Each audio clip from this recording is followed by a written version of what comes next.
saya Rahmadian 1966112147 dari Agroteknologi C. Di pertemuan kali ini kita akan melakukan kegiatan praktikum fisiologi tumbuhan yang kedua yang berjudul transpirasi pada tanaman pacar air.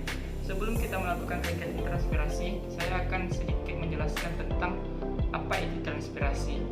Transpirasi itu adalah proses kehilangan air dalam berupa uap yang disebabkan oleh tumbuhan melalui stomata. Kemungkinan kehilangan air dari stomata sangat besar dibandingkan dengan yang lainnya. Oleh sebab itu dalam perhitungannya besar jumlah air yang hilang dari jaringan tanaman umumnya difokuskan untuk air yang hilang melalui stomata. Proses transpirasi berlangsung selama tumbuhan itu hidup. Guritno dan Sitompul tahun 1995.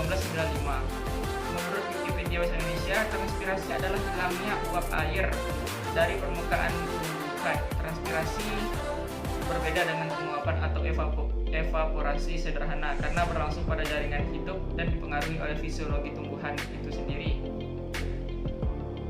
Transpirasi itu dipengaruhi oleh banyak faktor dari dalam maupun dari luar.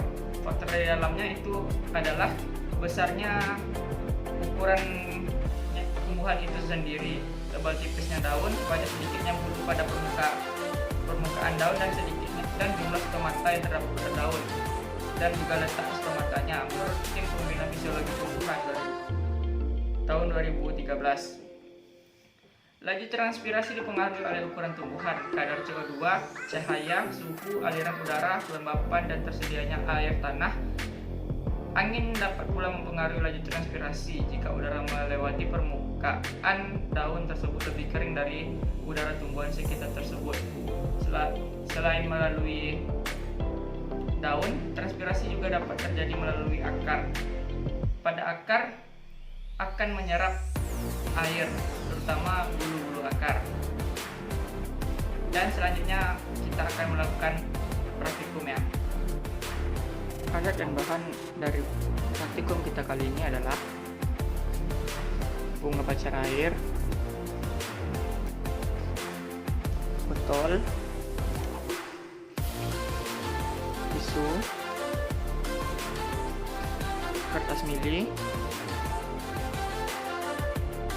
pensil dan penghapus. Cara kerja dari praktikum kita kali ini adalah melakukan transpirasi terhadap tanaman pacar air.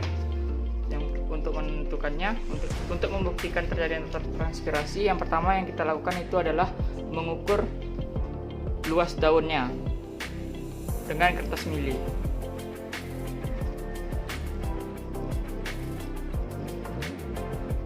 Kita ukur dan didapatkan ukuran daun sebesar ini.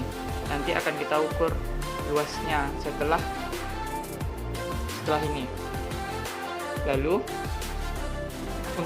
setelah daunnya diukur, hal selanjutnya adalah melakukan pembuktian transpirasinya. Yang pertama, lalu kita ukur berapa panjang akarnya.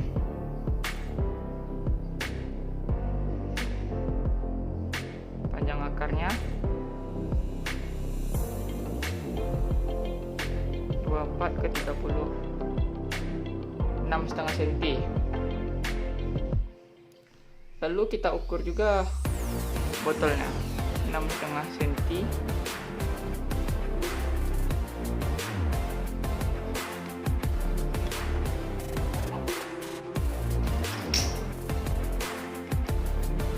Diisi air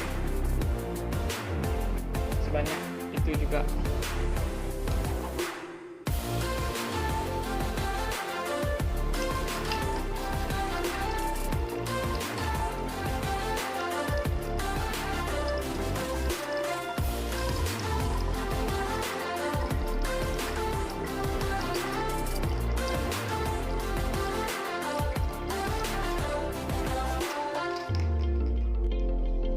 Setelah botolnya diisi, masukkan tanaman pacar airnya ke dalam botol yang sudah berisi air.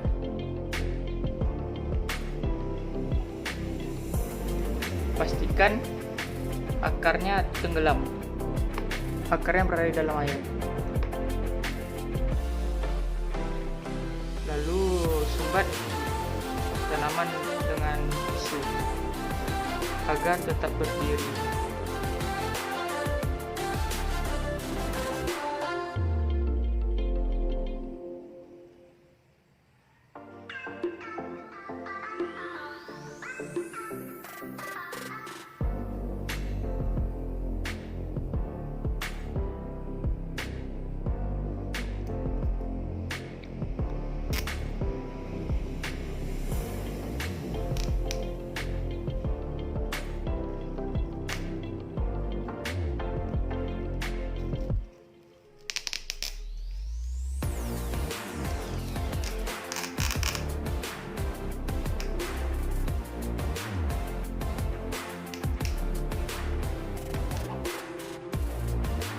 Setelah didiamkan selama 2 hari, akhirnya kita bisa mengecek apakah terjadi transpirasi terhadap tanaman pacar raya.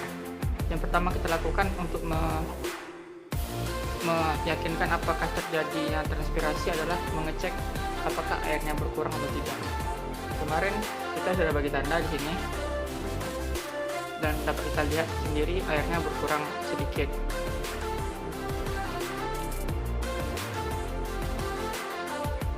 Lalu setelah menghitung jumlah airnya, kita akan menghitung luas daunnya. Kemarin kita sudah mengukur luas daunnya sebelum dilakukan proses kegiatan ini. Lalu kita akan mengukurnya setelah kegiatan.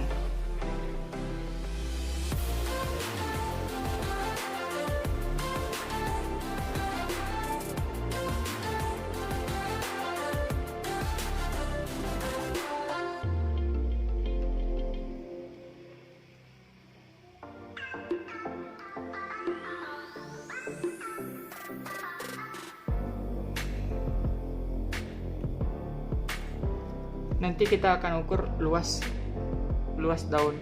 daunnya sebelum dan sesudah. Setelah kita mengamati jumlah airnya, selanjutnya kita akan mengamati luas daunnya. Yang ini adalah daun sebelum dilakukannya kegiatan.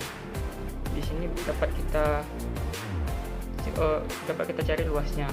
Setiap kotak ini memiliki luas 1 cm. Jadi yang berada di dalam daun ini setengah, ini berada full 1 kotak, ini cuma 1/4 kotak, ini cuma 3/4 kotak, dan seterusnya.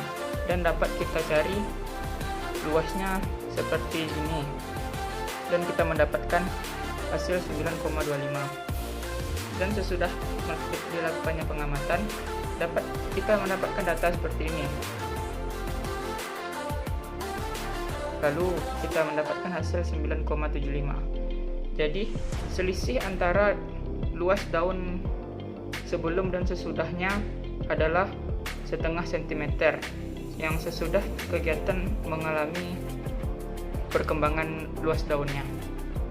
Kegiatan yang kita lakukan tadi, sekarang kita akan masuk ke pembahasannya. Yang pertama, transpirasi yang terjadi pada akar. Pada kegiatan itu tadi, akar itu direndam di dalam air. Jadi dari sana akar bisa melakukan transpirasi, dapat melakukan transpirasi dan menyerap air melalui akarnya dan terutama bulu-bulu akarnya. Lalu yang kedua yaitu pada daun. Pada daun juga bisa melakukan transpirasi karena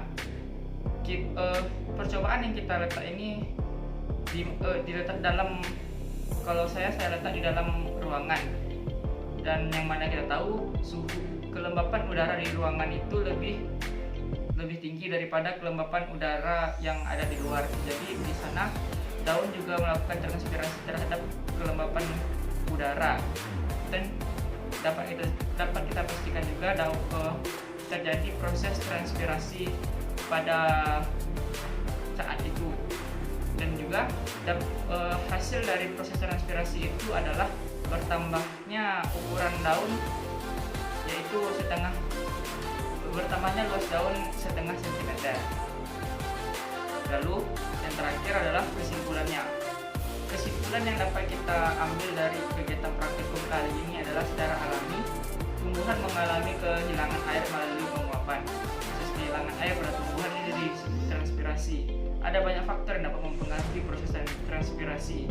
Bila daun mempunyai kandungan air yang cukup dan stomata terbuka, maka laju transpirasi tergantung pada selisih antara konsentrasi molekul uap air di dalam rongga antar sel di daun dengan konsentrasi molekul uap air di udara. Dari faktor kelembapan udara, besarnya selisih antara kelembapan udara di luar ruangan dan kelembapan udara di ruangan akan menentukan kecepatan transpirasi itu sendiri. Sekian dari saya. Apabila ada salah-salah kata atau pengucapan, saya mohon maaf. Wabillahi taufik wal hidayah. Assalamualaikum warahmatullahi wabarakatuh.